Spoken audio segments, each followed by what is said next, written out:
Primer bloque en Sobre la Tierra. Estamos comunicados con Hernán Palau, profesor de la Cátedra de Agronegocios de la FAUBA, quien se va a referir a políticas públicas y a tecnologías para impulsar prácticas sostenibles en el agro argentino. Y esto en el marco de un programa que está financiado por el BID, orientado a pequeños productores agropecuarios. Hola Hernán, buenas noches. Gracias por estar en Sobre la Tierra. Hola Hernán. Buenas noches, ¿cómo les va? Muy bien, ¿y vos? ¿Todo en orden? Bueno, de mil maravillas. Bueno, te agradecemos por estar. Para meternos en el programa, para arrancar, para ubicar a la audiencia, ¿cuál crees vos, Hernán, que son los mayores desafíos ambientales que enfrentamos hoy a nivel global?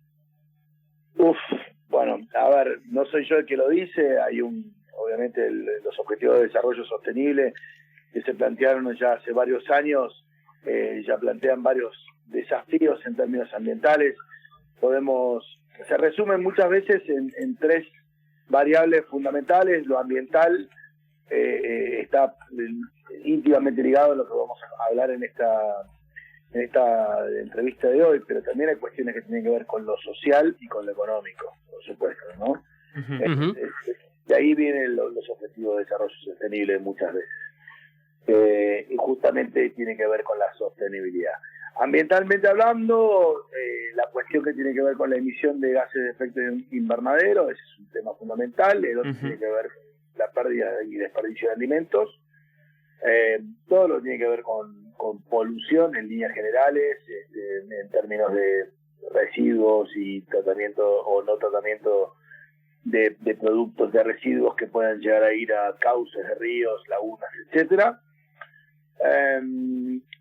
Todo lo que es el uso de agua, que es fundamental. De hecho, vi que hace poquito le hicieron una entrevista a la gente del algodón con el tema de la huella hídrica. Todo eso es tremendamente importante. Y desde el punto de vista de lo ambiental, el uso adecuado de prácticas agronómicas también es fundamental hoy día y cada día más importante, por supuesto.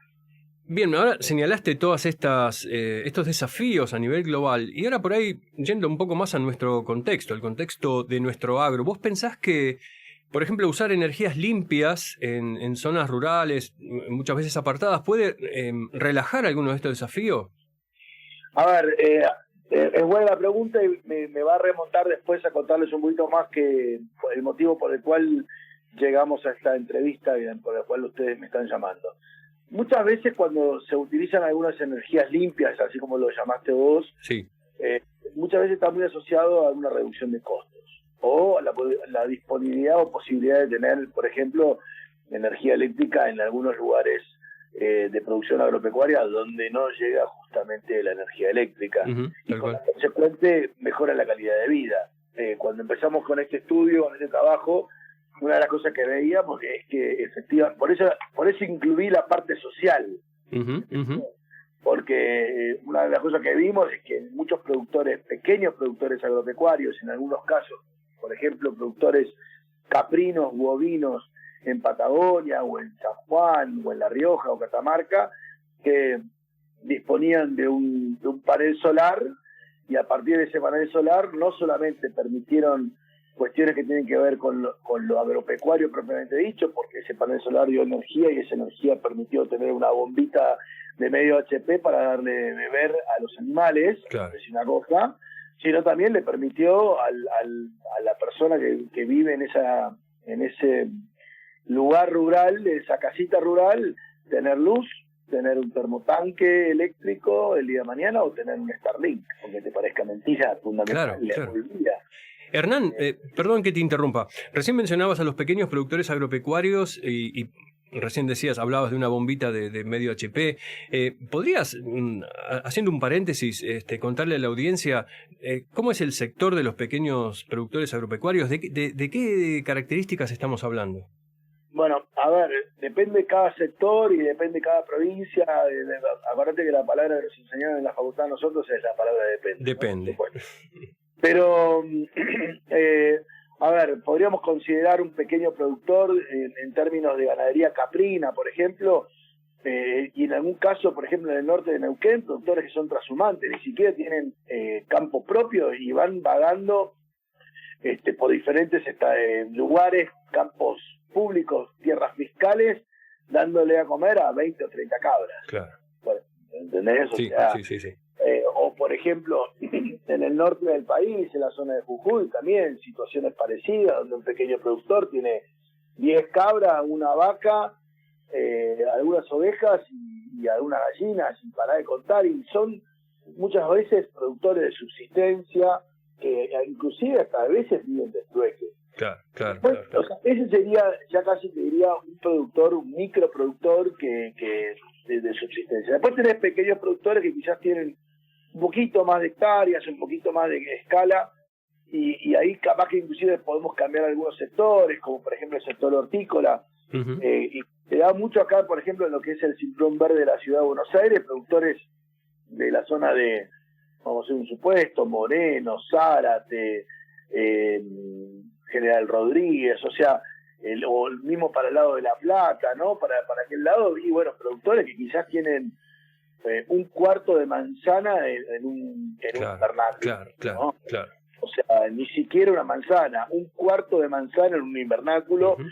O no sé, 10 líneas de frutilla, y con eso tratan de venderle frutilla a un puestero en un mercado. O sea, exacto. Hay realidades que son de muy pequeña escala, créanme. Hernán, al inicio hablamos de sustentabilidad y también le contamos a la audiencia que sos profesor de agronegocios, así que lo rentable aún para pequeños productores es importante. ¿Para vos coinciden, pueden matchar? ¿Puede el agro ser rentable y sustentable a la vez? Desde ya. Justamente la sustentabilidad tiene 3 principios: lo ambiental, lo social y lo económico. Entonces, a partir de esa máxima que estoy planteando, para que haya sustentabilidad o sostenibilidad, debe haber rentabilidad en un negocio, desde ya. Uh-huh. Entonces, sí, desde ya. Ahora, es muy buena tu pregunta, porque muchas veces ocurre que podríamos pensar que en algunas prácticas ambientalmente amigables tienen un costo superior y que posiblemente o podrían tener un potencial menor rentabilidad. Justamente ese es el mundo que estamos viviendo hoy, que es tan divertido o tan desafiante, porque cada día más, sobre todo en países desarrollados, el consumidor le interesa, cuando digo el consumidor es demanda final, va a la góndola y compra un producto y le interesa consumir productos que tengan cierta responsabilidad en términos de lo social, en términos de lo ambiental. Hay un ejemplo muy interesante, muy divertido, que es un productor de café, que de esto vamos a hablar ahora en un ratito, un productor de café en Centroamérica, y él dice, se necesita, vamos a hacer un supuesto, no me acuerdo exactamente los guarismos, pero no importa, lo vamos a decir igual, se necesitan 5 kilogramos de dióxido de carbono para producir 1 kilo de café. Sin embargo, la planta de café, para producir 1 kilo de café, captura de la atmósfera 50 kilogramos de dióxido de carbono. Entonces, su eslogan es: vos cuando te consumís un café estás teniendo 45 kilos de good karma. Mira. Esa es la palabra que usan. O sea, como que ¿cómo explicarte? Tu conciencia está limpia. Mira vos, qué buen productor, ¿eh? Claro. La tiene ese productor. Y eso cada día tiene más importancia en el consumidor final, definitivamente. Ahora, y muy relacionado con lo que venimos hablando y con la pregunta que recién hizo Santiago, ¿no? Desde la cátedra, hace poco publicaron un libro junto con Sebastián Senesi y Fernando Mogni, a quienes saludamos, seguramente están escuchando, en el que abordan así, a grosso modo, tecnologías sustentables en los agronegocios en la Argentina. Nos gustaría que nos contaras cómo surgió y fundamentalmente qué temas desarrollaron en este libro, porque nosotros lo hemos leído y nos parecieron interesantísimas. Gracias, Pablo. Mirá, a ver, ese libro surge a partir de una solicitud de parte de DIPROCE, que es la Dirección de Proyectos dentro del marco de la Secretaría de Agricultura, con un fondo del BID que habían financiado distintos productores agropecuarios en todo el país casi 300 productores agropecuarios en total, en diferentes tecnologías que aportan o que de alguna manera tienen un impacto en la sostenibilidad o sustentabilidad. Uh-huh. Estas tecnologías eran muy variadas, créanme, desde paneles solares hasta, por ejemplo, estiércoleras y manejo de residuos de tambos o de fincas porcinas, o inclusive, por ejemplo, hubo un caso de una empresa que había generado toda una inversión en un manejo adecuado de agua para dar de beber a la hacienda. Uh-huh. Entonces, todo lo que tenga que ver con sustentabilidad, insisto, en lo social, en lo ambiental y en lo económico. ¿Okay? No necesariamente eran cuestiones ambientales, también estaba lo social y lo económico. Entonces, de los 300 y pico de productores que fueron asistidos con este programa y que recibieron montos que fueron entre los $40,000, $50,000 hasta los $200,000 cada productor en promedio, uh-huh. Nosotros tuvimos que seleccionar 23 productores a fin de hacer como una especie de radiografía de esos 23 productores. ¿Esto lo seleccionaron ustedes desde la cátedra? Lo seleccionamos nosotros desde la cátedra. Perfecto. Correcto. Sobre la base de datos de los 300, nosotros seleccionamos 23. Obviamente, nos hubiese encantado hacer una radiografía de los 200 y pico. Pero bueno, para muestras hace falta un botón, decía el dicho, y eso fue lo que hicimos. Bien. Y el trabajo, básicamente, lo que tiene de lo que ustedes van a poder leer, de los que ustedes ya lo leyeron, pero los que quieran leer el libro, que está disponible en la editorial Facultad de Agronomía de forma gratuita online, uh-huh. Es que básicamente a partir de esas inversiones en tecnologías sustentables se permitió que esos productores tengan algún impacto en la sustentabilidad de sus sistemas productivos. Claro. Entonces, insisto, aquel productor que tiene una estiércolera y que ha permitido a través de diferentes tratamientos de efluentes de estiércol de un tambo, por ejemplo, ese productor, a través de esa inversión, que básicamente son unos piletones que va decantando el agua, le permitió, por un lado, ese agua que es residual, es un agua que no está contaminada, la cual la puede tirar en un arroyo o en una laguna, y no va a generar ningún tipo de contaminación. ¿Okay? Por un lado. O la puede usar para regar, que también hubo productores que lo usaban para regar las plantas, lo que fuera. Y el estiércol tratado era utilizado para fertilizar. Claro. Entonces, ¿qué hicimos nosotros? A ver, ambientalmente tiene un impacto, definitivamente. Si yo no contamino y anticontaminada, hay un impacto recontrapositivo. ¿Estamos de acuerdo? Seguro. Pero eso, ¿cómo lo puedo evaluar desde el punto de vista más objetivo o numérico? Bueno, ese fue nuestro desafío. Porque cualquiera se da cuenta que si yo trato el estiércol, voy a tener menos impacto ambiental, desde ya, ¿no? No hay que ser muy estudioso para tal fin. Pero lo que nosotros teníamos que darnos cuenta era cuál era el impacto desde el punto de vista numérico. Y ese fue nuestro gran desafío. Y ahí te complemento, Pablo, la pregunta y te respondo de la siguiente manera. Si yo hago un tratamiento y utilizo, pongámosle, el estiércol para fertilizar y no utilizo más urea, esa no utilización de urea me lleva a que yo utilice en mi establecimiento menos potencial dióxido de carbono. ¿Por qué? Porque para fabricar 1 kilo de urea es necesario energía. Totalmente, sí, bastante. Y después te la digo cuánto es la energía, porque ¿qué hicimos para el trabajo que hicimos, Pablo? Básicamente nos buscamos la bibliografía y dijimos, ¿cuánto es 1 kilo de urea? Bueno, 1 kilo de urea es 1,57 kilos de dióxido de carbono equivalente que se emite a la atmósfera. Exacto. Entonces, si el productor, en vez de usar urea, ahora utiliza este estiércol tratado para fertilizar y ya no usa más los 80 kilos de urea y usa 0 kilos de urea, ese productor emitió menos a la atmósfera. Tal cual. Dióxido de carbono.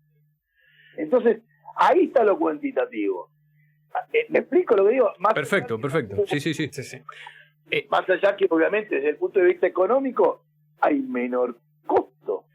Hernán, estás hablando de los impactos y de resultados directos que tuvo el programa. ¿Tuvieron alguna manera de poder cuantificar efectivamente, no sé, si redujeron efectivamente algunas emisiones en algún proyecto o en todos los proyectos? O si... Bueno, mirá, de los 23 casos que analizamos, en la mayoría, diría casi el 80%, pudimos cuantificar cuánto fue la reducción de emisión de dióxido de carbono. Sí. O sea, en ese sentido lo pudimos hacer. ¿A través de qué? Por ejemplo, el ejemplo de la urea recién que conté es un claro ejemplo. ¿Estamos de acuerdo? Uh-huh. Además, hay un elemento que no es menor, que a veces es difícil de cuantificar, pero nosotros también lo metimos dentro del cálculo. Esa urea no viene de la esquina o sea, no la produzco yo, la tengo que comprar. Y esa urea se produjo, por ejemplo, en Bahía Blanca. Entonces, ese kilo de urea, ¿cuál fue la huella de carbono hasta llegar al campo? ¿Cuántos kilómetros recorrió? ¿Cuánto dióxido de carbono emitió el camión para llevar la urea? ¿Me explico? Y después está el tractor para aplicar esa urea. Bueno, si yo utilizo un cálculo y más o menos me doy cuenta, más o menos no, con cierto rigor me doy cuenta cuánto dióxido de carbono emitió producto de ese combustible y se utilizó para llevar la urea desde Bahía Blanca al campo, ¿sí? Yo puedo calcular cuánto es el total de emisión que tiene ese kilo de urea. Lo reemplazo por lo que se utiliza como efluente y ahí yo calculé en ese campo, para ese producto, urea en este caso, lo puedo hacer para un montón de otras cosas. El uso de gasoil, lo puedo usar para energía.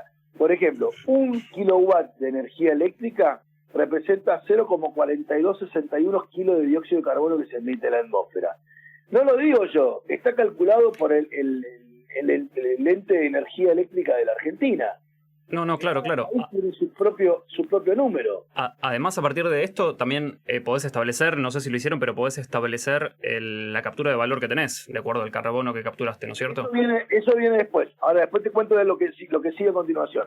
Entonces, aquel productor, por ejemplo, fuimos a visitar una bodega en Mendoza, le puso 500 paneles solares a la bodega.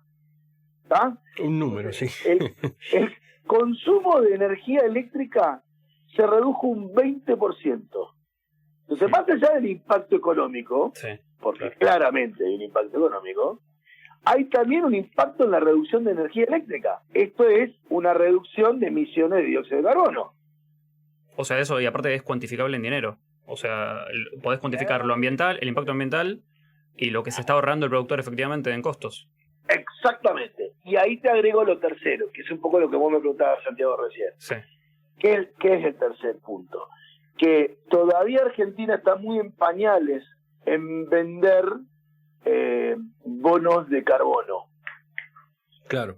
Pero creo que todavía no se puede, ¿no? No se puede todavía. Claro. Pero a nivel mundial ya se puede. A nivel mundial ya se puede. Ya hay proyectos.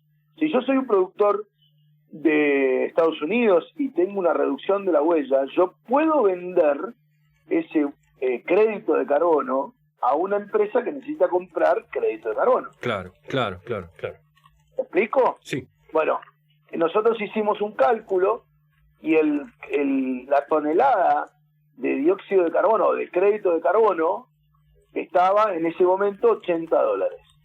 Entonces, el cálculo que hicimos es que en función de los proyectos analizados, solamente los 23 proyectos,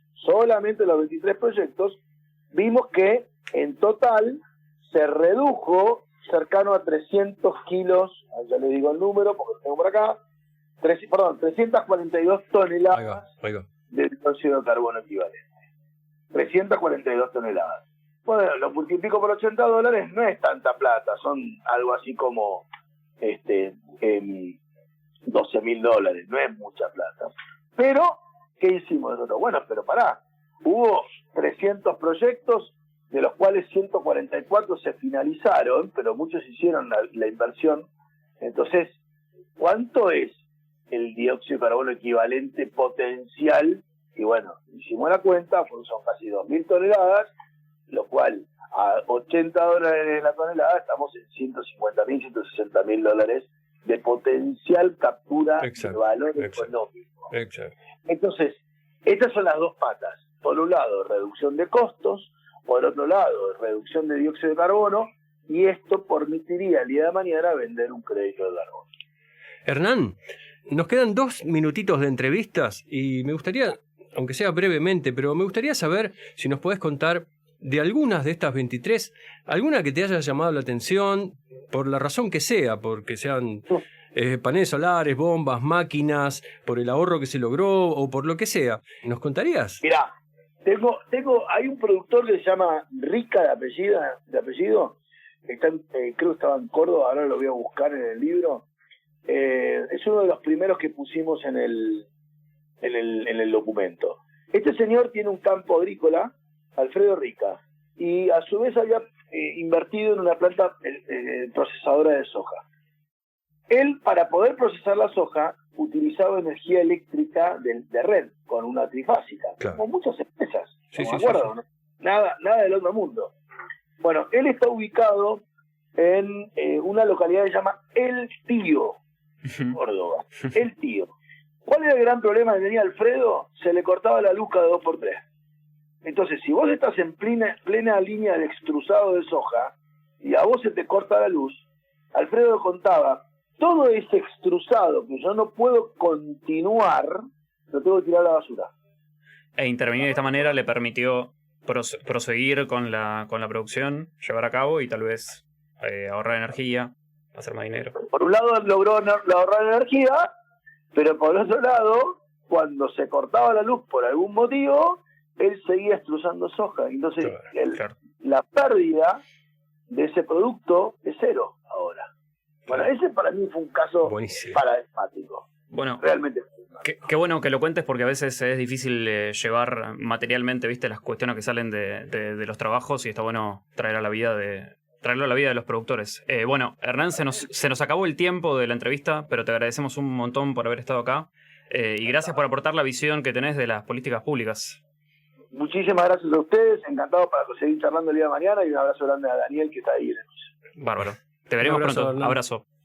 Chau, chau.